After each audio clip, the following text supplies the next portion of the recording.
साई जी नमस्ते। नमस्ते नमस्ते। और आपका कैसे हैं आप? नमस्कार है, आपको भी प्रणाम।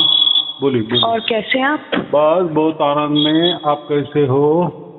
मैं ठीक हूँ। और बस मुझे ये कहना था कि मतलब मुझे अनुभूति हुई है, मतलब जैसे 7-8 बार मैंने आपको 30 मई के एंड से सुनना शुरू किया था। हाँ हाँ तो हाँ, मुझे 7-8 बार आनी शुरू हुई है। मतलब हाँ, कभी कभी आती है, लेकिन उसमें भी मतलब अच्छा लगता है। मतलब उस चीज की भी अलग ही खुशी है। से 7-8 बार आई है। जैसे हाँ। बोलिए बोलिए। और मुझे आप सबका शुक्रिया कहना है, आप सभी संतों का, आपका, कि आप लोगों से इतना कुछ सीखने को मिला, जानने को मिला। पहले जैसे संत नाम सुना था मैंने, पर मुझे ऐसे अहमियत नहीं पता थी कि मतलब होते कौन है। और मतलब मुझे इन चीज़ों के बारे में भी नहीं पता था कि मतलब होती कैसे कैसे क्या क्या है। और आप लोगों से बहुत कुछ सीखने को मिला है, जानने को मिला है। तो ये मेरा सौभाग्य है आप लोगों से जुड़ना। और पहले क्या होता था कि मेरी मतलब लाइफ का ऐसा कोई उद्देश्य नहीं था कि मतलब कहाँ जाना है, क्या करना है, क्या नहीं करना। अब ऐसा लगता है कि मतलब जिंदगी में कोई उद्देश्य मिल गया है।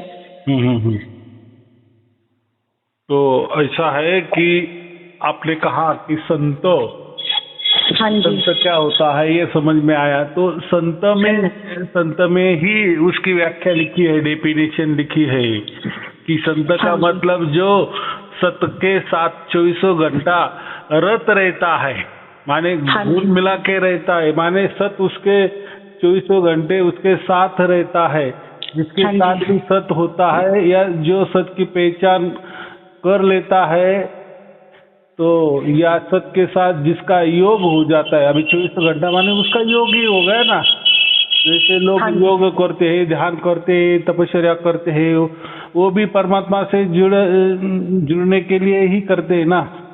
बिल्कुल। लेकिन ये तो हमें जीते जागते सहज योग, इसको क्या कहेंगे हम, सहज योग हो गया। माने हंसते खेलते बातें करते, हमारी पढ़ाई करते, हमारे काम करते, सब कुछ करते, जो भी माने संसार करते, और परमात्मा से जुड़े हुए होते हैं। माने परमात्मा से योग हमारा होता है, सत के साथ योग होता है, वो भी 24 घंटे या जितनी देर। आपने कहा कि 24 घंटा नहीं, लेकिन थोड़ा हो या ऐसा इधर उधर होता है, लेकिन हो गया।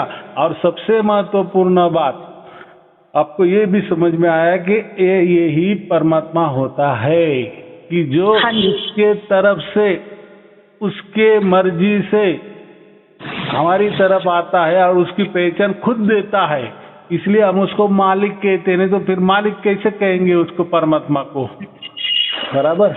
मालिक का मतलब सर्वज्ञानी, सर्वव्यापी, सर्व सामर्थ्यशाली, सर्वशक्तिशाली, माने वो कुछ भी कर सकता है, ऐसा कहते हैं ना हम। माने पूरे ब्रह्मांड भी चला रहा है, संसार भी चला रहा है, और मोक्ष देने का भी काम करता है, सब काम कर रहा है। बराबर। जिसको जो चाहिए वो उसको देता है, देने वाला। लेकिन ऐसा है कि देने वाला है तो हम भी उसके काबिल होने चाहिए। ऐसा जब उसको काबिल समझ में आ जाता है कि हाँ ये अधिकारी हो सकता है, या ये मेरे मोक्ष में आने का अधिकारी हो सकता है, तो फिर उसको वो अपनी पहचान देता है, नहीं तो ऐसा नहीं देता है। लेकिन जब तक हमारी पहचान या वो हमें उसकी पहचान नहीं देता, हमें तो उसकी पहचान नहीं हो सकती, क्योंकि हमें मालूम ही नहीं है, और हम इतने बड़े भी नहीं है, हम इतने ज्ञानी भी नहीं है, हम तो कहीं जा भी नहीं सकते। बराबर। हम तो आधार है, हम तो शरीर का हमें आधार लेना पड़ता है। अभी तो ये जन्म में हमें तो ये जड़ शरीर प्राप्त हो गया है, तो कहाँ जाएंगे, तो कोई जाने की गुंजाइश नहीं है। तो रही बात, तो अगर वो मालिक है, वो सर्व सामर्थ्यशाली है, सर्वशक्तिशाली है, स्वयंभू है, और आदि अनादि से अनंत है। आदि अनादि से माने उसकी शुरुआत ही नहीं हुई, माने उस शुरुआत से ही वही है, और वो ऐसा अनंत काल तक रहने वाला है। माने अनंत, उसकी कोई अंत ही नहीं है। माने जैसे काल होता है ना, काल का भी एक अंत होता है, समय का अंत होता है। लेकिन ये जो है, ये ऐसा समझो कि महाकाल है, महाकाल माने काल के विपरीत, जैसे हम बोलते हैं ना आत्मा, परमात्मा, वैसा काल के इसमें महाकाल बोलते हैं, माने परम काल। तो परम नहीं, वहां नहीं, वो व्याकरण दृष्टया काल को परम नहीं लगता, बराबर। तो परम नहीं लगता, तो इसलिए उसको महा बोलते हैं। महा माने सबसे सर्वोच्च, महान काल। और एक काल होता है ये हमारा सृष्टि वाला, जो उसको भी हम काल नियंता कहते हैं कि नहीं। काल माने समय, सबको समय लगा हुआ है कि नहीं। हमें समझो 100 साल दिए हैं, तो वैसे सबको समय में सब बांधिल है, सब समय के बंधन में है, माने कल काल के बंधन में है, बराबर। लेकिन हमें वो महाकाल मिल गया है, माने वो परमात्मा मिल गया है। परमात्मा का एक नाम महाकाल है। नहीं तो कोई समझ लेगा कि महाकाल कोई राक्षस है या भूत पिशाच है या कोई अलग शक्ति है, तो ये नहीं है। वो काल के लिए कहा है, माने काल में रहने नहीं चाहते हम, क्योंकि काल में रहते हैं तो दुखी रहते हैं ना। माने संसार काल समय एक ही बात है। तो जो भी संसार में रहता है, काल में रहता है, तो वो दुखी रहता है। इसलिए हमें ये काल में नहीं रहना है, ये समय के अंदर नहीं रहना है, हमें समयातीत हो जाना है। माने जहाँ हम जाएंगे वहाँ ऐसा समय ही नहीं चाहिए, बस वहाँ सुख ही सुख, आनंद ही आनंद, वो ना खत्म होने वाला अनंत काल तक, उसको मोक्ष के हमें वो चाहिए। यहाँ संसार में कोई सब दुखी है ऐसा नहीं है, सुखी भी है, सुख भी है, दुख भी है, लेकिन ऐसा है कि वो परमानेंट नहीं ना, वो परमानेंट नहीं है। और ये जो सुख दुख हमें मिलता है, ये हमारे कर्मों के हिसाब से मिलता है, चाहे फिर वो कर्म हमारे ये जन्म वाले हो या पिछले अनंत जन्म जो हो गए हैं उसके है। तो वो हिसाब है, वो प्रणाली है, कर्मों की प्रणाली है, और वो बहुत बड़ी है, बहुत बड़ी है। उसको हम ये नहीं कर सकते। और करना भी क्या है, अभी तो हमें तो सार शब्द की प्राप्ति हो गया, हमें अभी तो परमात्मा मिल गया। तो परमात्मा ने अभी ऐसा है कि हम जब तक जिंदा है तब तक एक पाँव हमारा एक काल में है, और अभी एक पाँव ऐसा समझो अभी महाकाल ने पकड़ा है, माने परमात्मा ने पकड़ा है। बस यहाँ का लेना देना जैसा चुकता हो जाएगा, बस परमात्मा खींच लेगा अपनी ओर। अनंत काल के लिए फिर हम मोक्ष में जाएंगे, अनंत काल के आनंद में जाएंगे। तो जो भी वहाँ है वहाँ की बात वहाँ, बराबर। और पहले जैसे मैंने आपसे बोला भी था कि मुझे मतलब तकलीफ हो रही है, मतलब जैसे कुछ चीजें घट रही थी, तो मतलब मुझसे बर्दाश्त नहीं हो पा रही थी वो चीजें। तो जैसे आपकी मैं वीडियो सुनती थी, या ताई जी भी आपसे जुड़ी हुई हैं, तो उन्होंने भी मुझे बताया कि मतलब जैसे परमात्मा को समर्पित करते जाओ। तो मैंने मतलब एक्चुअल में ये चीज फील की कि जैसे समर्पण करते जाओ ना, तो मतलब धीरे धीरे आपके यहाँ से स्ट्रेस कम होते जाता है और आप हल्का महसूस करने लगते हो। तो अब मतलब जब से मैंने आपको सुनना शुरू किया और आज मतलब काफी बदलाव आया है, और मतलब वैसे भी बदलाव आया अंदर से, मतलब ऐसा मैं घबराती नहीं, मतलब ठीक चल रहा है एकदम। ऐसा है कि जहाँ भी हम हमारे शरीर के ऊपर, मन के ऊपर, बुद्धि के ऊपर ज्यादा जोर देते हैं, माने मैं पना लाते हैं, मैं, मेरा शरीर, मैं, मेरा मन, मैं कैसे भी करूं, मेरा मन, क्या बोलते हैं ना, मनमौजी, बराबर, या मैं मेरी बुद्धि कैसी भी चलाऊंगी, मैं मेरा मन का राजा, मैं मेरी बुद्धि का राजा। तो ये जो मैं जब जहाँ भी आ जाता है ना, फिर वहाँ दुख ही आ जाता है, यानी जो दुख है वो ज्यादा हमें तकलीफ दे ही लगता है। दुख तो आने है, लेकिन वो आना तो चाहिए, तो आएंगे ही, वो तो कर्म का भुगतान है।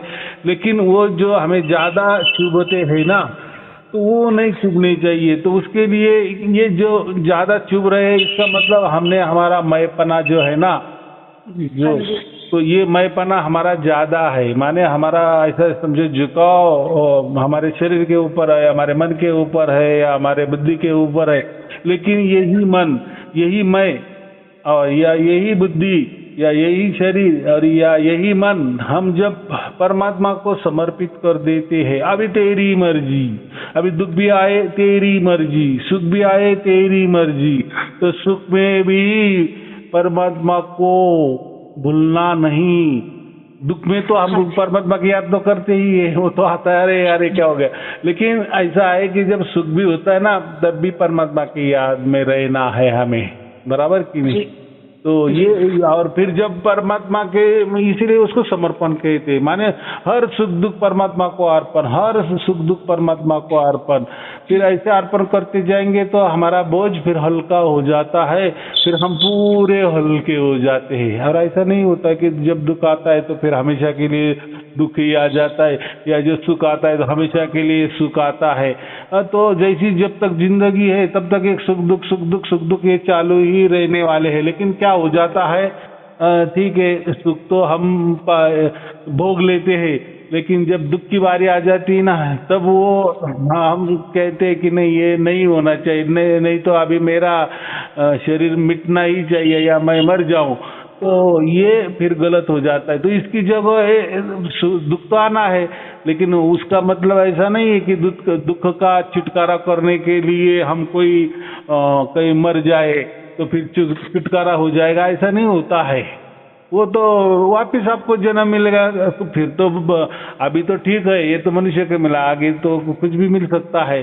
तो इससे भागना नहीं है, बराबर। तो जो चुकता करना है वो चुकता करना ही है। फिर चुकता करना है तो दुख तो आएगी ही, दुख तो आएगी ही, तो वो समर्पित करते चलो। परमात्मा की मर्जी ऐसा समझो। अभी परमात्मा कोई आपको दुख नहीं दे रहा है या परमात्मा आपको कोई सुख नहीं दे रहा है, लेकिन जो भी हो रहा है तो ये तो कर्म का हिसाब है। लेकिन चलो वो तो कर्म का हिसाब है, लेकिन जब हम यही कर्म संपूर्णपने ऑल परमात्मा को समर्पित कर देते, माने सुख दुख पूरे की पूरे परमात्मा को समर्पित करते जिंदगी जिएंगे, तो हम पूरे हल्के हो जाते हैं। और फिर दुख भी आए तो हमें कुछ उसका इतना इफेक्ट नहीं होता है।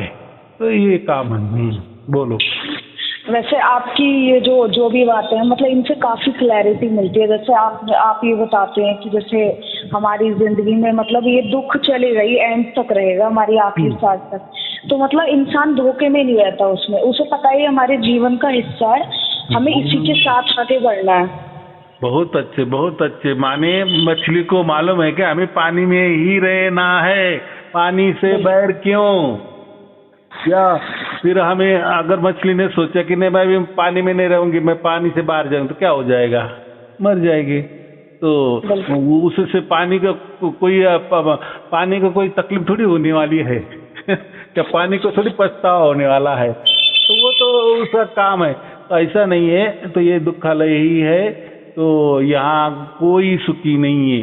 तो फिर ऐसा क्यों रखा है परमात्मा ने। तो अगर सब सुखी हो जाएंगे तो परमात्मा को पूछेगा भी क्यों है। और फिर मनुष्य जन्म का भी कोई ये मतलब ही नहीं ना। फिर तो पशु पक्षी जो पंछी है फिर वो योनि में भी मस्त है ना, बराबर कि नहीं। लेकिन देखो उनको भी दुख है, लेकिन वो दुख उनको ये नहीं कर सकते, क्या बोलते हैं, हम प्रकट नहीं कर सकते या किसको बोल भी नहीं सकते, या वो दुख नहीं होना चाहिए उसके लिए वो कुछ प्रयत्न भी नहीं कर सकते, क्योंकि उनको वो बुद्धि नहीं है। माने ऐसा समझो बुद्धि भी होगी लेकिन अभी उनकी वो भोग योनि है ना। जैसे कोई तुरुंगों में जो कैदी होते हैं ना, कोई 10 साल के लिए जाता है, कोई 20 साल के लिए जाता है। तो जैसा कैदी का वहाँ होता है, जो वातावरण होता है, वो जैसा भी वो खाना दिए वैसा ही खाना पड़ता है, जैसे काम दिए वैसे ही काम करना पड़ता है। फिर वहाँ मजदूरी मिलती है नहीं मिलती जो भी है, लेकिन वो एक जेल है, बराबर। तो वैसा ही ये मनुष्य छोड़ के जो प्राणी मात्र है वो भी उनकी एक जेल है। तो वो वहाँ कुछ नहीं कर सकते, बस उनको भुगतना है। ऐसा लोग कहते हैं कि कोई स्वर्ग होगा या कोई नरक होगा, हम अच्छे कर्म करेंगे तो स्वर्ग में जाएंगे और कोई बुरे कर्म करेंगे तो नरक में जाएंगे। तो कोई ऐसा स्वर्ग नरक नहीं होता। तो ऐसा है कि जैसे हमने बहुत बुरे काम किए तो नरक में जाना का मतलब है कि जो अगला जन्म हमें जो मिलता है ना वो नरक जैसा मिल जाता है, नरक यातना। माने हो सकता है कि वापस हम अगला जन्म भी हमें मनुष्य मिल जाए, लेकिन उसमें इतने दुखी होंगे, इतने दुखी होंगे कि हमारे बाल बच्चों को खाना भी नहीं नसीब नहीं होगा, कुछ भी करे तो उसमें हमें परेशानी परेशानी, सब नुकसान ही नुकसान, या कुछ भी बाढ़ आ जाएगा उसमें सब बह जाएगा, सब कुछ। माने ये तो मैं उदाहरण दे रहा हूँ, माने ऐसे उसके ऊपर मुसीबत आते हैं, मुसीबतों का पहाड़ आ जाता है, वही वो नरक होता है, बाकी क्या होता है। और जो सुखी होता है तो वो थोड़ा स्वर्ग है। लेकिन यहाँ इतना ही समझना है कि स्वर्ग नरक यही होते हैं, बराबर। लेकिन इसी जन्म में उसका हम ये नहीं कर सकते, वो तो बाद वाला एक तो अलग जन्म भी मिल सकता है, उसमें भी हमें दुख भोगने पड़ेंगे, या हो सकता है अगला जन्म में वो सुख भी हमें भोगने पड़ेंगे। लेकिन ऐसी कोई जगह नहीं होती स्वर्ग या नरक की, बराबर। तो ऐसा एक समझो, ये मनुष्य प्राणी छोड़ के जो बाकी जो जानवर है उनकी वो नरक भोग रहे हैं, ऐसा समझना। वो थोड़ा समझाने के लिए बोल दिए ये बात, बराबर। ऐसे करना। अभी मुझे बताओ आपकी उम्र कितनी है? मेरी 24 इयर्स है। बस। हाँ जी। हाँ, तो कैसा है इस इतनी छोटी उम्र में आपने जो पाना है वो पा लिया है, तो माने जो समझना है, नहीं तो ये तो उम्र तो खेलने कूदने की होती है ना, हम बोलते हैं। माने जो भी पढ़ाई करनी है या जो अचीव करना है उसकी होती है। तो आपको तो चलो वो तो जो अचीव होना है, जो मिलना है वो तो मिलने वाला ही है, लेकिन उससे पहले आपने जो बूढ़े होने के बाद मिलता है, या जो भी बूढ़े लोग होते हैं, माने जिनकी उम्र हो जाती है, तो वो ही परमात्मा की बातें करते हैं, उन्हें ही परमात्मा की जरूरत होती है, या उन्हें मोक्ष की जरूरत होती है। तो लेकिन आपने ये 24 जो आपका उम्र है उसमें ही आपने ये पा लिया, तो ये बहुत बड़ी बात है, बहुत बड़ी बात है, बहुत बड़ी बात है। तो चलो अच्छा है। तो ऐसा है, अगला जीवन तो हमें जीना है। अभी जो आगे पाना था वो हमें पहले ही मिल गया है, बराबर। तो ऐसा भी नहीं है, बहुत सारे संत भी हो गए ना, जैसे शंकराचार्य जी, वो तो 16 साल के उम्र में ही उनको सब ज्ञान प्राप्त हो गया था धीरे धीरे, बराबर। और उनकी कम उम्र में ही हो गए थे। या ज्ञानेश्वर जी भी ले लो, 21 उम्र में उन्होंने समाधि ली थी, या जो भी है। तो ऐसा भी होता है। तो उन्होंने कोई उनकी उम्र में उन्होंने, माने ऐसा नहीं कि जल्दी मनीष 7 शब्द मिल जाएगा तो हमारी जल्दी मृत्यु हो जाएगा, ऐसा उसका कहना नहीं है। बाकी उनका कोई काम ही शेष नहीं रहा, तो उन्होंने तो समाधि ले ली ना, जैसे संत ज्ञानेश्वर ने समाधि ले ली। पूरा जो गीता था जो संस्कृत में था, तो गीता का उन्होंने मराठी में प्राकृत में उसका अर्थ किया, बराबर। इतना बड़ा ग्रंथ उसका प्राकृत में अर्थ करके चले गए। उनको जो लगा इसलिए उन्होंने वो समाधि ले लिया। तो हमको तो ये अभी तो वो तो कोई युग वैसा तो कोई बात नहीं है, वैसा कोई वातावरण भी नहीं है। हमें तो उल्टा बहुत काम करना है। देखो ऐसा है कि हमें तो मोक्ष मिल गया या परमात्मा क्या है इसकी जानकारी मिल गई, लेकिन जितना भी हमारी उम्र होगी आगे, जितना भी प्रारब्ध की वजह से, तो उसके अंदर जितने भी हमारे हाथों से अगर किसी का कल्याण होना है तो अच्छी बात है ना, उसके लिए हम तैयार होना है कि लोगों को भी ये लाभ मिले। संत तो उसको कहते हैं ना, संत का मतलब तो ऐसा नहीं कि बस मुझे मिल गया परमात्मा वो मेरे लिए काफ़ी है, अब मेरा मोक्ष हो गया, अब दूसरे का कुछ भी लेना, कोई लेना देना नहीं है, ऐसा नहीं। हाँ, लेना देना किसका नहीं, जो जिसकी उम्र हो जाती है, जो बूढ़े हो जाते हैं, तो उसके लिए ठीक है, अभी उनका कुछ नहीं है, अभी मोक्ष मिल गया, बस अभी बैठे रहना। लेकिन हमारा तो ऐसा नहीं ना, हमारा तो यंग जनरेशन है, तो उल्टी बात, अच्छी बात है। उल्टा हम जैसे ये युग में रह रहे हैं, तो बहुत सारे ज्ञान लेकर और इसी ज्ञान से के आधार पे यही विज्ञान का आधार लेकर लोगों को उदाहरण देकर हम परमात्मा की बात कर सकते हैं, तो उनको जल्दी समझ में भी आएगा, बराबर कि नहीं। और होता है कि जैसे हम तरुण है, यंग है, युवक है, तो हमारी बातें योग भी ही समझेगा ना, बराबर की नहीं? उनको भी अच्छा लगेगा, अरे बाप रे ये तो इतनी छोटी उम्र में इसको प्राप्त हो गया, तो हम भी इसकी उम्र के हैं तो हमें क्यों नहीं है? तो हमें तो यही मालूम नहीं कि आत्मा क्या होता है, परमात्मा क्या होता है, शरीर क्या होता है, शरीर और आत्मा एक है क्या, अलग अलग है क्या? इसके शरीर और आत्मा के अलग भी कोई परमात्मा होता है? उनके लिए तो बहुत दूर दूर की वो बहुत बात होती है, क्योंकि ऐसा कहते हैं ना कि कम से कम 30 बरस के लिए आदमी शरीर को ही सब कुछ समझता है। माने ये शरीर ही मेरा मन है, ये शरीर ही मेरा बुद्धि है, ये शरीर ही मेरा आत्मा है और ये शरीर ही मेरा परमात्मा है, बराबर। उसके बाद में 30 उम्र के बाद में वो थोड़ा सा खुद को अलग करता है कि नहीं ये शरीर अलग है और ये कोई तो भी आत्मा अलग है यहाँ, बराबर। और थोड़ा सा 60 के बाद, सृष्टि के बाद तो फिर परमात्मा के बारे में विचार करता है कि अरे ये तो शरीर है, ये तो आत्मा है, लेकिन और एक कोई तो भी है, वो परमात्मा है। तो जैसा जैसा हमारा जीवन का अनुभव हो जाता है ना कि ऐसा क्यों होता है, मैंने अच्छा किया तो भी बुरा होता है, मैंने बुरा किया तो भी अच्छा हो जाता है, या दूसरों का भी मैं देख रहा हूँ कि जो बहुत सारा कष्ट करता है उसके तो उसको दुख ही मिल रहा है, या कोई कष्ट कर रहा है तो उसको सुख भी मिल रहा है। तो ये परिभाषा समझ में नहीं आ रही है, सुख दुख की परिभाषा भी समझ में नहीं आ रही है। इसलिए तो कहा है ना, बस आप कर्म करते चलो, बराबर। तो कर्म में ही आपका भाग्य छिपा हुआ होता है। अगर वो कर्म ही नहीं करेंगे तो आपका भाग्य कैसे समझ में आ जाएगा कि ये काम में मुझे यश है या अपयश है? तो यश और अपयश हो तो वो कर्म में हमारा छिपा हुआ है, तो वो करना ही पड़ता है। तो हो सकता है उस कर्म में अपयश भी हो सकता है, तो ठीक है, कोई बात नहीं है, लेकिन हो सकता है उस कर्म में यश भी मिल सकता है ना। लेकिन कर्म करने के बाद ही उसका डिसीजन होगा, इसलिए कर्म करना है। फिर कर्म करेंगे तो जो भी मिलेगा वो हमें स्वीकार करना है। उसको हम क्या करते कहते भुगतान करना है, चुकता करना है, और ऐसे चलते जाना है, बराबर। हाँ जी।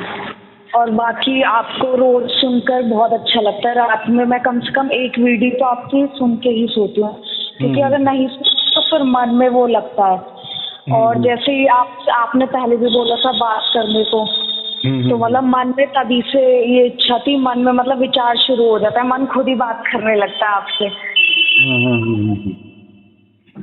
और बाकी मैं आपसे एक माफ़ी चाहती हूँ, क्योंकि मेरी आपसे पहले एक बार बात हुई थी, तो मैं मतलब मुझे आपकी बात सुननी चाहिए थी, लेकिन मैं बीच में बोले जा रही थी, तो मैं उसके लिए माफ़ी चाहती हूँ। ऐसा कुछ नहीं है, जो भी माफ कर देने वाला है, सुख देने वाला है, दुख देने वाला है, वो परमात्मा है। परमात्मा से जो कुछ कहना है परमात्मा से कहो, हम और तुम क्या है। तो ऐसा कुछ नहीं होता है, और कोई माफ़ी देने से किसको माफ नहीं होता और किसी को बख्शिश देने से बख्शिश नहीं मिलती। तो हमें जो भी मिलना है परमात्मा से मिलना है। जो कहता है ना गीता में, आप किसी की भी पूजा करो मेरे पास से ही आ जाती है, बराबर। चलो आपका भाव अच्छा है कि आप बोले कि मैं माफ़ कर दूं, तो ठीक है, तो मैंने भी माफ़ कर दिया, तो उसका मतलब परमात्मा ने माफ़ कर दिया, बराबर। क्योंकि गीता में यही कहा है कि हर जो भी आप पूजा जिसकी भी करते हो, तो वो मेरी पूजा मेरे से ही वो ये मिल जाती है। जैसे अभी गीता में श्री कृष्ण ने बहुत सारा कुछ कहा है ना, तो एक जगह ऐसा कहा है कि अभी मैंने जो फर्स्ट में कहा है काल और महाकाल की बात की ना, तो उसमें कहा है कि मैं काल भी हूँ, बराबर। मैं काल हूँ, तो कुछ लोगों ने उसका गलत अर्थ कर दिया कि अरे श्री कृष्ण जी ये श्री कृष्ण जी नहीं है, ये श्री कृष्ण जी के इसमें कोई प्रेतात्मा आ गया है, या कोई काल घुस गया है, कोई भूत घुस गया है, इसलिए ये श्री कृष्ण नहीं हो सकता।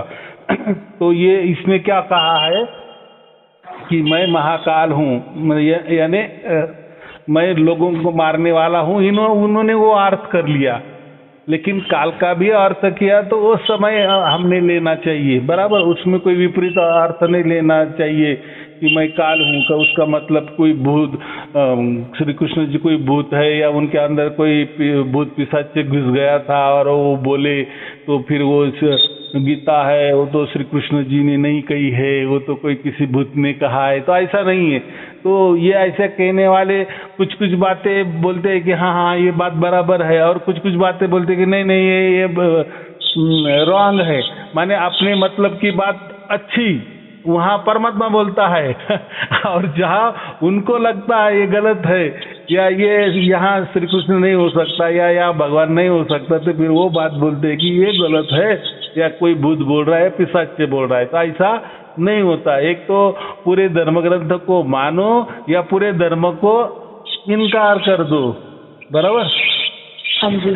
तो ये बात होती है। तो उसमें तो बहुत सारे श्री कृष्ण जी ने कहा है, तो मैं काल हूँ, तो ऐसा उसका कतई अर्थ नहीं लेना कि श्री कृष्ण जी नहीं थे, उस टाइम उनके अंदर कोई प्रेतात्मा घुस गया था, भूत घुस गया। एक तो पहली बात, कोई किसी के अंदर घुस नहीं सकता। ये तो मैंने कहा है ना, एक आत्मा जब हमारे शरीर में होती है, दूसरी आत्मा हमारे शरीर के अंदर नहीं आ सकती। हाँ, तो लोग बोलते हैं कि नहीं नहीं ऐसा कैसा, हमने देखा है किसी के अंदर में संचार हो जाता है, कोई बोलते हैं ना हवा आ जाती है, कोई सवारी आ जाती है, तो वो एक मानसिक बीमारी होती है। उसमें विज्ञान ने पूरा खुलासा किया है। अगर हम वो मनोवैज्ञानिक जो मनोविकार वाले जो डॉक्टर होते हैं उनके पास गए या गूगल सर्च भी किए, तो उसमें हमको सब खुलासा हो जाता है कि ऐसा क्यों होता है। लेकिन ऐसा उसका मतलब नहीं है कि वो तो ऐसी भाषा बोलते हैं, तो उस टाइम उसके अंदर सवारी आती है तो वो अलग भाषा बोलते हैं उसकी, तो कभी उस भाषा में, तो वो कुछ भी हो जाए। तो लेकिन ऐसा कभी नहीं समझना कोई बाहर का आत्मा उसके अंदर आ गया तो उसकी जादूगिरी है, ऐसा समझो, बराबर। वो उसी टाइम उसको नहीं समझता है, तो एक बीमारी ही होती है, बराबर। जैसे हम बीमार हो जाते हैं, कभी हमें बुखार आ जाता है तो पूरा शरीर तपने लगता है, तो बोलते हैं ना डॉक्टर की ने आपको तो 105 वाला बुखार आ गया, तो हम क्या बोलते हैं, यार मैं तो नॉर्मल था, ये क्या हो गया। तो जैसा आ गया तो वो तो हमेशा के लिए तो बुखार नहीं रहेगा ना, वो तो कभी न कभी जाएगा ना, उसकी दवाई पानी की तो जाने वाली है। तो लेकिन माने वो बीमारी है, इसलिए आपकी वो तपिश बढ़ गई। लेकिन अभी ये विज्ञान है, इसलिए हम समझ सकते हैं, या डॉक्टर उसके लिए उपलब्ध है, या वो बता सकते हैं कि ठीक है ये बीमार हो गए, आप ये दवाई ले लो, आपका बुखार उतर जाएगा। लेकिन ये जो मानसिक बीमारी होती है ना, वो हमारे बुद्धि के परे होती है, माने वहाँ हम सोच नहीं सकते, बराबर। तो उसके भी डॉक्टर है, जैसे शरीर के डॉक्टर होते हैं वैसे मन के भी डॉक्टर है। गूगल सर्च करें तो वो भी आपके आसपास बहुत सारे डॉक्टर मिल जाएंगे, या दवाई भी मिल जाती है। तो फिर जो भी हमारे ऊपर गुजरता है, जो हम कहते हैं कि हमारे अंदर में ऐसा है वैसा है, तो जैसे दवाई लेते तो फिर वो कैसा भाग जाता है तो वो कोई भागने वाली बात ही नहीं थी, वो कोई आपके अंदर भी नहीं था, बराबर।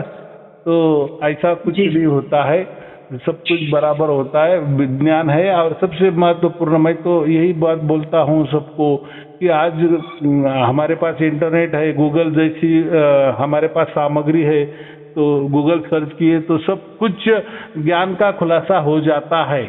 जहाँ हमारा बुद्धि नहीं चलती ना, वहाँ कम से कम गूगल का वापर करो, बराबर कि नहीं। जहाँ हम सब भ्रम में आ जाते हैं ना, अरे यार ये कोई बात आध्यात्मिक वाली है, या कोई संसार वाली है, या कोई भूत प्रेत वाली है, या जो हमको थोड़ा अलग थलग लगता है ना, उसके लिए गूगल सर्च करो, तो जो भी हो रहा है वैसा गूगल को कहो या लिखो, तो सब कुछ वो बता देता है। तो कम से कम उसके ऊपर तो विश्वास रखो, बराबर कि नहीं। विज्ञान तो उस पर चल रहा है, तो ये बात होती है। और बाकी मैंने आपके अलावा जैसे मैं 2 लोगों को मैंने और सुना है, मतलब उनका ज्ञान भी बहुत अच्छा है, नो डाउट। लेकिन क्या कुछ चीजें उनकी आपसे भी मिलती हुई है, लेकिन उनमें से एक कोई जैसे ध्यान पे जोर देते हैं जैसे, और मतलब एक जो सेटिस्फेक्शन जो मिला है वो आपके से मिला है। ऐसा है, देखो ये भी ध्यान की जो बातें है ना, ये तो पहले से ही चली हुई है। तो ऐसा हम नहीं कहते कि ध्यान नहीं करना चाहिए, ये हम नहीं कहते, लेकिन हमारे सार शब्द के लिए ध्यान की आवश्यकता नहीं है, ऐसा हम कहते हैं, बराबर। ये हमारे लिए है। लेकिन बहुत सारे लोग ध्यान कर रहे हैं, तो कर रहे, तो उनको कहाँ परमात्मा मिला? तो वो तो ऐसे कहते हैं कि जब बस हमने ध्यान किया मतलब परमात्मा मिल गया, हम परमात्मा से जुड़ गए और हम मर जाने के बाद हमें मोक्ष मिल गया। तो वो एक मानना है, लेकिन हम उसको क्या कहते हैं? वहम कहते हैं। लेकिन ये जो सार शब्द है ये तो हमें जीती भी समझता है कि नहीं, हमारे ऊपर जब गुजरती है या जिस उसमें हम रहते हैं, जिस सत्य के साथ हम रहते हैं, चल रहे हैं, तो फिर हमें समझता है ना कि हमें सचमुच में क्या हो रहा है या हम किस अनुभूति में चल रहे हैं। तो वैसा वो ध्यान में लोग बैठते भी है। अभी ध्यान में कैसा 3 अवस्था होती है ना, तो जैसा हमारा ये जागृत अवस्था है, फिर जैसे हम सोते हैं तो सपना मिलता है, होता है, फिर और सपने के बाद में और एक सुषुप्ति वाली अवस्था होती है। सुषुप्ति में तो हम समझते भी नहीं कि हम सो गए हैं या हम स्त्री है या पुरुष है। वो एक हर दिन में माने रात में सोते समय वो तीनों बातें हो जाती है। एक तो जागृत वाला, ये तो दिन वाला मामला है। अभी जैसे हम जागृत है, बातें कर रहे हैं बराबर, और जो सब जब सो जाते हैं तो सपना देखते हैं, तो वो एक बात हो गई, सपने वाली बात हो गई। लेकिन उसके भी सपने के बाद और एक अवस्था हमें आ जाते, उसको सुषुप्ति अवस्था कहते हैं। फिर सुषुप्ति अवस्था में कोई सपना वगैरह नहीं होता और हमको खुद को भी भूल जाते हैं कि हम सोए हुए हैं या क्या कर रहे हैं, या हम स्त्री है या पुरुष है। तो वो कोई आइडेंटिफिकेशन हमारी नहीं रहती। वो हम जब सुबह उठ जाते हैं तब हमें समझता है कि यार मैंने एक सपना देखा था, लेकिन वो सपना तो 5 मिनट का था, लेकिन उसके बाद में मैं जो सो गई तो फिर वो मुझे तो कुछ भी याद नहीं है। तो वो जो है वो सुषुप्ति अवस्था होती है। और ध्यान में क्या होता है, ये तो ध्यान तो जागृति में करते हैं ना हम, वहाँ तो हम आँख बंद करते, वहाँ तो कोई सपना भी नहीं होता है और ना कोई वो सुषुप्ति अवस्था भी नहीं रहती, तो उसको हम तुरीय अवस्था कहते हैं। माने सब कुछ जागृति में होता है ना, तो वो एक होता है थोड़ा सा अलग एक्सपीरियंस, माने थोड़ा सपना से अलग, सुषुप्ति से अलग, थोड़ा वो तुरीय अवस्था में हम चले जाते हैं। लेकिन उससे कुछ फायदा नहीं होता, या वेदों में उसका कोई जिक्र भी नहीं है। वो एक मन हमारा एकाग्र हो जाता है, थोड़ा हम शांति महसूस करते हैं, तो इसलिए लोग ध्यान में चले जाते हैं, रोज चले जाते हैं। उसका मतलब जैसे हम किसी अलग स्थान में जाते हैं ना, कोई मौज मस्ती करने के लिए या कहीं गार्डन में चले जाते हैं या शांति स्थली जाते हैं या कोई झरने के पास जाते हैं, तो वहाँ कैसा हमें आनंद लगता है ना। लेकिन जैसे वहाँ से लौट जाते हैं, घर में आ जाते हैं, तो वो जो झरने वाला जो आनंद है वो हमें नहीं मिलता। जो या गार्डन में हम अलग तरह के रंग बिरंगे फूलों में या गार्डन में जो भी हरियाली होती है उसमें हम जब बैठते हैं, तो वहाँ के पंछी, वहाँ का वातावरण, वहाँ का जो भी कुछ वृक्ष होते हैं, तो वहाँ हमें वो अच्छा लगता है बराबर। ये हुआ जागृति वाला प्रोग्राम। लेकिन जब हम इसे ही ध्यान में जाते हैं तो ध्यान में जो तुरीय अवस्था आ जाती है, तो वो तुरीय अवस्था में भी एक थोड़ा सा आनंद मिल जाता है। लेकिन वहाँ मोक्ष का कोई दूर दूर तक कोई संबंध नहीं है बराबर। लेकिन लोग वो लगा लेते हैं कि ऐसा कोई तुरीय अवस्था में भी हम पहुंच गए तो हमें मोक्ष नहीं मिलेगा। हाँ, आपको एक शांति वगैरह मिलेगा, हो सकता है आपका शरीर थोड़ा तंदुरुस्त हो जाएगा, निरोगी बन जाएगा, उसके लिए वो ध्यान की प्रोसेस अच्छी है। लेकिन वहाँ कोई परमात्मा मिलने की बात नहीं होती या कोई नहीं। लोग मान लेते हैं कि नहीं, मैं तो ध्यान में, मेरे तो बहुत प्रगति की है, मैं ध्यान में 3 घंटा बैठता हूँ, 10 घंटा बैठता हूँ, लेकिन उससे कोई मोक्ष मिलने वाला नहीं होता। क्योंकि जैसे आप ध्यान से हट जाते हो, बाहर आ जाते हो, तो जैसे आपकी नेचुरल जीवन है, जिंदगी है, वैसे आप जीतते हैं, तो उससे क्या फर्क पड़ा। तो चलो, हो सकता है आप जैसे आप जिंदगी जिएंगे तो आपको थोड़ा हल्का महसूस हो जाएगा, थोड़ी शांति महसूस हो जाएगी और आपको हल्कापन आ जाएगा, अच्छा लगेगा, फ्रेश लगेगा। ये बातें हो सकती है, सब सांसारिक बातें हो सकती है। माने थोड़ा सा दुख भी आ गए तो आपको वहाँ वो उतना उसका असर आपको नहीं दिखेगा। ये जो छोटी छोटी फायदे हैं वो हो जाते हैं, लेकिन मोक्ष वाली बात नहीं होती है। हमारा जन्म कोई ध्यान करने के लिए नहीं हुआ। तो ध्यान करने का विधि तो वेदों में भी बताया गया है, लेकिन वेदों वाले जो ध्यान है ना, उन्होंने अलग कहा है कि जैसे ये जो हमारे जो कलयुग वाले लोग ध्यान करते हैं ना, वो पूरा मन निर्विचार करते हैं, पूरा शून्य करने की कोशिश करते हैं ना, कोई मन में विचार नहीं आना चाहिए, और उसको वो ध्यान कहते हैं ना, बराबर, जीरो माइंड वाला। लेकिन वेदों में वो जीरो माइंड वाला नहीं कहा है, उसमें ध्यान की पद्धति ऐसी दी है, जैसे हम बैठते हैं वैसे बैठो, जैसे हम आँख बंद करते हैं वैसे आँख बंद करो और परमात्मा का चिंतन करो। परमात्मा के गुण गौरव जो है ना, जैसे परमात्मा एक परमात्मा होता है तो उसके 101 गुण होते हैं ना, अच्छाई वाले गुण होते हैं। जैसे परमात्मा तुम सत्य हो, परमात्मा तुम आनंद देने वाले हो, परमात्मा तुम सुख देने वाले हो, परमात्मा तुम न्यायकारी हो, परमात्मा तुम दयालु हो, परमात्मा तुम, तो ऐसे बहुत सारे 101 गुण हैं। तो ध्यान में कोई एक गुण ले लेने का और फिर उससे चिंतन करना, बराबर, आँख बंद करके वो चिंतन करना। तो उससे क्या होता है, तो हमें ऊपर का जो झरना है, ऊपर का जो ज्ञान है हमारे अंदर उतरता है, माने परमात्मा का ज्ञान हमारे अंदर उतरता है। और इसी से ऐसे जो ऋषि मुनि है उन्होंने शोध बोध लगाए, डिस्कवरी की, बराबर।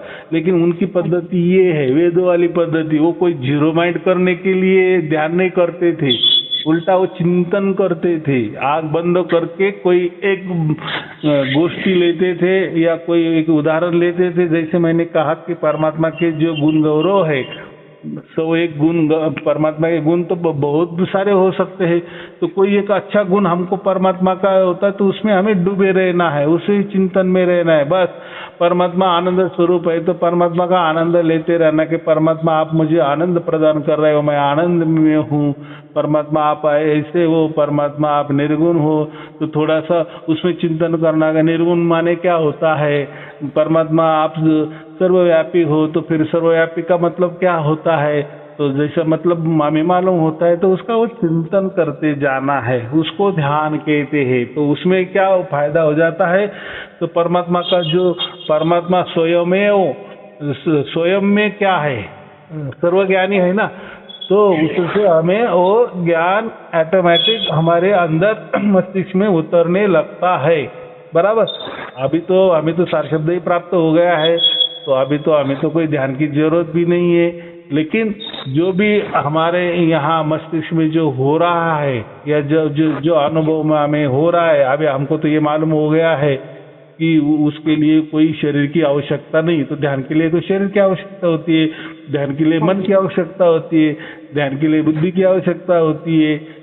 तो यहाँ तो सार शब्द के लिए वो बात ही नहीं है, लेकिन जिसको लगता है वो कर सकता है। एक 20-30 मिनट रोज ध्यान करने से थोड़ा सा मन को हल्का महसूस होता है, क्योंकि देखो मन से ही तो संसार चलता है ना, बुद्धि से ही तो संसार चलता है ना, बराबर। और ये तो सार शब्द, ये तो मोक्ष वाली बात है, तो ये तो संसार वाली तो बात नहीं होती है। लेकिन हमें तो परमात्मा मिल गया है ना, तो परमात्मा के बहुत सारे गुण है, तो वो जो त्रिगुणातीत परमात्मा है, तो संसार में तो 3 गुण हमें तो मालूम है, सत्व रजत तम, ये 3 गुण तो है, बराबर। लेकिन जो बाकी जो गुण है, तो उसका अगर हमने चिंतन किया तो उतना हमें वो स्रोत मिलने लगता है। तो एक अलग ही बात होती है, वो करे ना करे उससे अभी ये नहीं है। तो ऐसे ही ध्यान से उनको परमात्मा मिलता था, माने वो सार शब्द प्रकट हो जाता था, बराबर। और हम तो बोलते हैं सब वेदों में क्या, सब ग्रंथ भी लिखते हैं कि मोक्ष तो परमात्मा के हाथों में है, मोक्ष तो परमात्मा ही देता है। तो परमात्मा ही देता है तो उसका साफ मतलब है कि जो भी कुछ होने वाला है परमात्मा की ओर से होने वाला है ना, जो भी मोक्ष मिलने वाला है वो परमात्मा की ओर से मिलने वाला है ना। तो इसलिए हम बोलते हैं कि सार शब्द भी जो मिलता है हमें परमात्मा की ओर से मिलता है, और सार शब्द मिलता है माने मोक्ष मिलता है। तो जब हम बोलते हैं कि परमात्मा की ओर से ही वो सार शब्द मिलना चाहिए, तो फिर लोग बोलते हैं नहीं नहीं नहीं ऐसा नहीं, वो तो मंत्रों से मिलना चाहिए। वो अरे भाई आप ही कह रहे हो ना, अगर वेद कह रहे, सभी जो भी उपनिषद है, दर्शन शास्त्र है, अपने पुराने हैं, तो उसमें भी वही कहे ना कि मोक्ष तो परमात्मा के हाथों का विषय है, परमात्मा से ही मिलता है, या मोक्ष परमात्मा ही देता है। तो परमात्मा की अभी बारी है कि नहीं, जो भी देना है तो परमात्मा ही देगा, बराबर कि नहीं। तो ये तो हम जी रहे हैं, और हमें जो जिंदगी जी रहे उसमें हमें वो परमात्मा मोक्ष वाला दे देता है, मोक्ष वाली बख्शिश हमें दे देता है और हमें समझता है। तो हो सकता है वो जो पोथी पुराणों में लिखा है या वेदों में लिखा है, तो हो सकता है उनका उतना विश्वास हो जाता होगा कि हम मरने के बाद हमें मोक्ष वाला निश्चित है, और हम ये जो ध्यान कर रहे हैं परमात्मा का गुण गौरव का जो ध्यान कर रहे हैं, तो हमें निश्चित परमात्मा मोक्ष देता होगा, ऐसी उनकी धारणा होती होगी। या हो सकता है उनको सार शब्द भी मिला होगा। तो ऐसी तो कोई बात नहीं है, ये बातें तो कोई लिखने वाली बात तो नहीं होती ना। अभी आपको सार शब्द प्राप्त हो गया, आप किसी को कहे तो आप वो जो सार शब्द का तो आप अनुभूति कर रही हो ना। हाँ जी। हाँ, वो तो कोई लिखने वाली या बोलने वाली या बताने वाली, वो वर्णन करने वाली बात ही नहीं है, बराबर। आप बोले वो आवाज है, तो वो तो आवाज भी नहीं है, आपको भी मालूम है, इसलिए आप बोलेगी भी नहीं वो कोई आवाज होती है या कोई धुन होती है। तो ये तो सब कानों का विषय आ गया, ये तो सब शरीर का विषय आ गया, ये तो सब मस्तिष्क का विषय आ गया ना, जीरो माइंड वाला। तो ये तो अलग ही बात है। तो लेकिन ये उसकी अनुभूति होती है, माने वो स्वयं को अनुभव होता है। अनुभूति का मतलब और एक है कि स्वयं को अनुभव होना, उसको अनुभूति होती है खुद को। लेकिन आपको जो ऐसा अनुभव वो आप दूसरों को नहीं दे सकते, बराबर। जैसे मैंने शक्कर खाई, मुझे वो मीठा लगी, बराबर, तो आप भी दूसरों को शक्कर दे सकती है, उसको भी मीठा लगेगी। ये तो लेने देने वाली बात आ गई ना। लेकिन ये तो आप नहीं दे सकती ना। जैसे आपको सार शब्द प्राप्त हो गए, तो आप किसी भी मार्फत, किसी भी तरीके से दूसरों को सार शब्द आप नहीं दे सकती, बराबर। इसलिए मैं भी कहता हूँ ना मेरे प्रवचन में कि मेरे हाथों में सार शब्द देना मेरे हाथों में नहीं है, वो सर्वस्वी परमात्मा के हाथों में है। तो हम बोलते भी है, सुनते भी है कि परमात्मा ही मोक्ष देने वाला है। इसका मतलब ही साफ है कि परमात्मा ही सार शब्द देने वाला होता है, माने मोक्ष देने वाला होता है। तो जो भी होता है तो उसके द्वारा होता है, उसकी मर्जी से होता है, बराबर। और मुझे आपकी सबसे अच्छी जो बात लगती है, आप ना कभी भी मतलब ये नहीं कहते, मतलब बंधन नहीं लगाते एक, और एक मतलब किसी को झूठा दिलासा ये नहीं देते कि तुम्हारे दुख खत्म हो जाएंगे। जैसे और गुरु हैं, जैसे मैं तुम्हारा दुख निवारण कर दूंगा, तो मतलब जैसे लोग उनके पास जाते हैं, आप कभी भी लोगों को ऐसे झूठा दिलासा नहीं देते कि तुम्हें सार शब्द मिल गया, या फिर तुम मेरे पास आओगे तो तुम्हारे दुख खत्म हो जाएंगे। तो ये आप एक तरीके से फेस करना सिखा रहे हैं लोगों को कि मतलब ऐसा है। ये जो सुख दुख की एक श्रृंखला होती है, माने अभी मैं एक बताता हूँ कि एक हमने गणित लेना है कि 5 दिन मैं सुखी रहने वाली हूँ, बराबर, और छठा दिन जैसा आने वाला है तो अगले वापिस 5 दिन मैं दुखी होने वाली हूँ। मैं 5 दिन पहले सुखी होने वाली हूँ, 5 दिन दुखी होने वाली हूँ, उसके वापिस 4 दिन मैं सुखी होने वाली हूँ, और उसके बाद में वापिस 3 दिन मैं दुखी होने वाली हूँ। मैंने ये आपको श्रृंखला दे दी है, बराबर, और आप उससे चल रही हो, तो आपका बराबर चल रहा है। अरे बराबर 5 दिन में मुझे दुख आ गया, अरे हाँ, उसके बाद बराबर 5 दिन मुझे सुख मिल गया, अरे हाँ, उसके वापिस 3 दिन मुझे दुख आ गया, अरे उसके वापिस मुझे 3 दिन सुख भी आ गया। तो ये ऐसी एक श्रृंखला होती है, माने वो ये हर व्यक्ति के अंदर होती है। तो ये तो मैंने 5 दिन 3 दिन ये तो उदाहरण दे दिया, बराबर। तो ऐसी ये जो श्रृंखला है ये हर किसी के अंदर में रहती है, या हर किसी के जीवन में आ ही जाता है। तो क्या होता है, जैसे हम दुखी हो जाते हैं, किसी संत महात्मा के पास जाते हैं, तो समझो उसको 5 दिन उसके दुख के है, और अभी पहले दिन वो गुरु जी के पास गया, किसी भी संत के पास गया, किसी सदगुरु के पास गया है, जिसकी उसकी जो भी भावना है, उसने उसी दिन उसमें कोई तप किया, कोई जप किया, जाप किया, आजपा किया, कोई ध्यान किया, इसलिए किया कि ये मेरा दुख जाना चाहिए। और हमें मालूम है ना 5 दिन के अंदर तो ये जाने वाला है। जैसे 5 दिन खत्म होते 6वां दिन उसको सुख आना शुरू हो जाता है। तो फिर वो क्या करता है, उसका जो जिम्मा है वो गुरु के माथे देता है। अरे हाँ, ये गुरु के मैं रास्ते चला इसलिए मुझे सुख मिल लगा। अरे हाँ, मैंने ये मंत्र जप किया इसीलिए मैं सुख मुझे मिल गया, बराबर। या मैंने ये जाप किया, जपा किया, ये ध्यान किया, इसकी वजह से मुझे सुख आ गया। तो उसके वजह से कोई आपको सुख नहीं आया, वो आने वाला ही था, बराबर। जैसे दिन के बाद रात, रात के बाद दिन आ ही जाता है कि नहीं, जैसे मौसम बदलते हैं कि नहीं, वैसा ही ये श्रृंखला है। लेकिन ऐसी कोई उसमें कोई गणित नहीं है कि 5 दिन दुख आए तो 5 दिन सुखी आएंगे और 5 दिन सुख के जाएंगे बाद में दुखी आने वाला, ऐसा नहीं है। हो सकता है 1 महीना पूरा की पूरा दुख में जाएगा तो अगले 2 महीने आपको सुख मिल जाएगा। हो सकता है उसके बाद आप वापिस 6 महीना आपको दुख मिलने वाला है, वापिस 1 आधा महीना आपको सुख मिलने वाला है। लेकिन इसमें दुख की थोड़ी श्रृंखला ज़्यादा होती है। लेकिन जब हम दुखी हो जाते हैं, किसी के पास जाते हैं, तो वापिस कभी न कभी वो दुख खत्म होने वाला ही होता है, बराबर, और वो हो ही जाता है। लेकिन हम वो जो उसका क्रेडिट गुरु को दे देते हैं, मंत्र को दे देते हैं, देवी देवता को दे देते हैं। हाँ, मैंने वो पूजा पाठ किया ना इसलिए मुझे ये मिल गया, मैं वो दुख से बाहर आ गई। तो आपके पूजा पाठ या गुरु की सेवा या किसी भी साधना से आपका दुख वो गया नहीं, उसका वो टाइमिंग था। तो वो टाइमिंग में आप घर में भी चुप बैठते हैं ना, तो उसका जैसा दिन खत्म हो जाता है तो बराबर वो बाद में हमें सुख मिलने ही वाला था, बराबर। लेकिन आदमी क्या है, ज़्यादा से ज़्यादा उतावल होता है ना। जैसे हम डॉक्टर के पास जाते, थोड़ी भी कोई बीमारी हो गई तुरंत जाते, तो डॉक्टर भी बोलता है ना, देखो डॉक्टर भी क्या करता है 15 दिन की जो भी है गोलियां दे देता है ना। तो हमें विश्वास होता है कि अभी हम गोली लेने वाले हैं और हम ठीक होने वाले हैं। तो अगर आप डॉक्टर के पास भी नहीं गए तो आप भी 15 दिन के बाद वो हमारा जो शरीर है ना एक्सेस कर ही लेता है, ये तो मालूम है ना।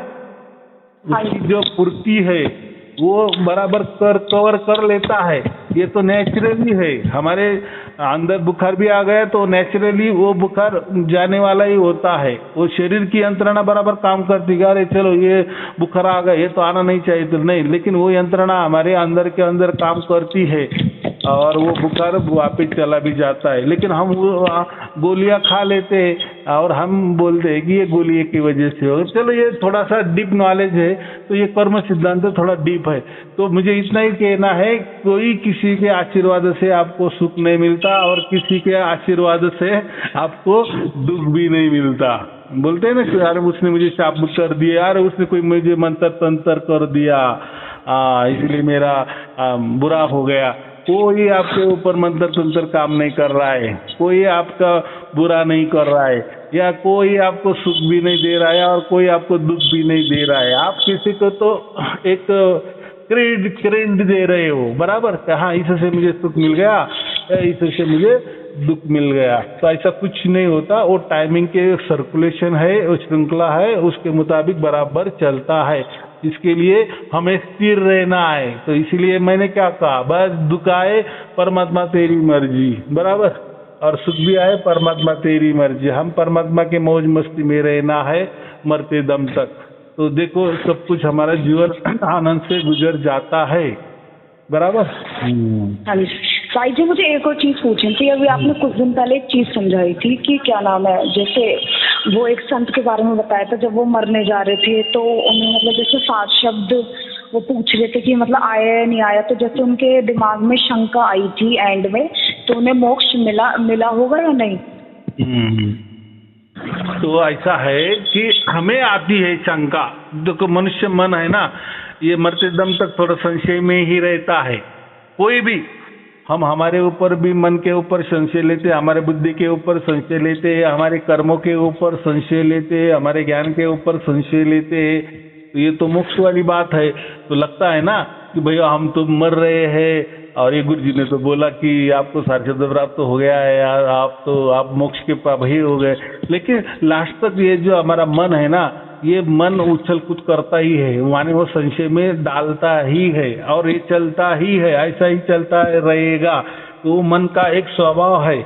लेकिन हमें अगर पक्का विश्वास हो गया ना, अभी मन ने कुछ भी बोल दिए, देखो जैसे अभी एक युवती है, बराबर, आपकी एक फ्रेंड है और उसको मरना है, बराबर, और उसने नदी में छलांग मार दी, मुझे मरना ही है। तो वो जैसे वो छलांग मारती है तो वो जिंदा रहने के लिए कुछ प्रयत्न नहीं करती वो पानी में, क्योंकि वो मरने के लिए ही उसने छलांग मारी है कि नहीं, बराबर कि नहीं। वो कुछ भी प्रयत्न नहीं करेगी, उल्टा उसको लगेगा कि बस अभी मेरे मुंह में नाक में पूरा पानी जाना चाहिए, शरीर में पानी जाना, मैं मरना ही चाहिए, क्योंकि वो मरने के लिए उसने छलांग मारी कि नहीं, नदी में कूदी। तो उसका एक एम था कि नहीं मुझे मरना ही है बराबर। और जिसको जीना है और उसने ऐसा समझो कोई एक्सीडेंटली वो पानी में गिर गई, नदी में गिर गई, एक दूसरी आपकी फ्रेंड है, वो किसी ने वो एक धक्का मार दिया, लेकिन उसको मरने का कोई इरादा नहीं, तो वो कैसे भी करके तैर करके या कुछ भी अपना ये करके कोई मुझे बचाओ या माने वो जीने के लिए तड़पेगी, बराबर। देखो दोनों में कितना फर्क है। तो वैसा ही हमें अभी मोक्ष मिला है तो हमें पक्का विश्वास हो गया है कि बस अभी हम उल्टा मरने की राह देख रहे हैं। जैसे हमारे कर्म खत्म हो जाएंगे, जैसे जिस दिन हम मर जाने वाले हैं तो हमें मोक्ष पक्का ही मिलने वाला है, वो संशय में रहता ही नहीं है। लेकिन जो तार्किक बुद्धि वाले जो रहते हैं ना, तो उसका मन थोड़ा तार्किक होता है, तो उसी टाइम उसको शंका आ जाती है। लेकिन उसी शंका आ भी गई, उससे कुछ फर्क होने वाला नहीं है, बराबर। हाँ जी। तो वो जो मोक्ष मिलने वाला तो वो मिल ही जाता है। लेकिन संशय आया नहीं आया तो उससे कुछ फर्क नहीं होगा, क्योंकि उसकी रियल सर हमने समझा। अभी आपको 24 उम्र में ये सारे शब्द की प्राप्ति हो गई और आपकी 100 साल आप जिंदा रहने वाले हो, बराबर। माने 100 में से 24 घटा दो तो उतना तो आपका जैसे जैसा उम्र चलेगा तो आपका कितना विश्वास बढ़ेगा सार शब्द के इसमें कि नहीं, अब जब भी मेरा मरण आ जाएगा मुझे गारंटी के साथ मालूम है कि मुझे परमात्मा बराबर उसके मोक्ष में लेके जाने वाला है। तो ये पक्का हो गया ना, तो आप फिर मरने को डरेंगे ही नहीं ना। हाँ जी। हाँ, आपने विचार ही वो किया है और जैसे जैसे दिन ब दिन जाएंगे वैसा आपका विश्वास और बढ़ता जाएगा और जैसे वो घटना घटेगी, मरने की घटना घट जाएगी, तो वैसा आपको मोक्ष निश्चित ही है। तो ये तो होता है। और जैसे संशय भी आ गया बीच में, तो वो संशय से क्या होने वाला है, वो थोड़ा सा मन को थोड़ा विचलित हो जाएगा, लेकिन उससे कुछ होने वाला नहीं है। ये कोई मन के हाथ में नहीं या बुद्धि के हाथ में नहीं है या कोई आपके शरीर के हाथ में नहीं है, बराबर। जैसे हम जन्म में आते हैं तो कोई हमारे मन से जन्म नहीं लेते और मर भी जाते हैं, तो कोई आपको पूछ के आपका जो आत्मा नहीं निकलता है, बराबर। तो जो हमारे अंदर का जो आत्मा चले जाता है या जो भी यंत्रणा से वो जो भी निकल जाता है, तो वो प्रणाली बराबर काम करती है, बराबर। हाँ हाँ जी। और अपना कीमती समय देने के लिए आपका बहुत बहुत शुक्रिया। चलो, बहुत अच्छे। आपको और आपके परिवार के लिए शुभ आशीर्वाद, मंगल आशीर्वाद। सत साहेब जी, सत साहेब जी, सत साहेब जी।